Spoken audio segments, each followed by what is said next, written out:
அரசிகளுக்காக வடிவமைக்கப்பட்ட சிறிய அளவிலான பிரமிடுகள் கண்டுபிடிக்கப்பட்டன.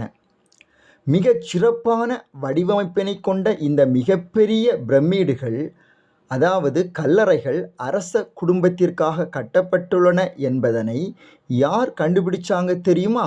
தொல்பொருள் ஆய்வாளர்கள் கண்டுபிடிச்சாங்க. அந்த பிரமிடுகளில் என்ன இருந்தன? அதில் எலும்புக்கூடுகள் இருந்தன.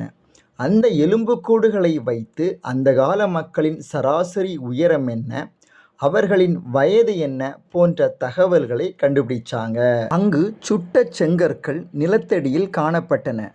அந்த நகரமானது எப்படி கட்டப்பட்டது தெரியுமா?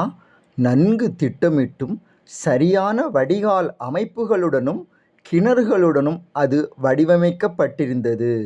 அந்த நகரங்கள் எல்லாம் சுத்தமாகவும் அழகாகவும் இருந்தன. அங்கிருந்த மக்கள் நன்றாக உடை அணிந்தும் ஆபரணங்கள் அணிந்தும் வாழ்ந்தார்கள். பெண்களும் ஆண்களும் சமமாக பணிபுரிந்தனர். அங்கே தானிய களஞ்சியங்கள், அதாவது தானியங்களை சேமித்து வைக்கும் பெரிய இடங்கள் இருந்தன. அங்கு மக்கள் விவசாயம் செய்தார்கள், வியாபாரம் செய்தார்கள். இத்தனைக்கும் அவர்கள் காலத்தில் இருந்த அரசாங்கம் மிகவும் நன்றாக இருந்தது என்று விஞ்ஞானிகள் கண்டுபிடித்திருக்கிறார்கள்.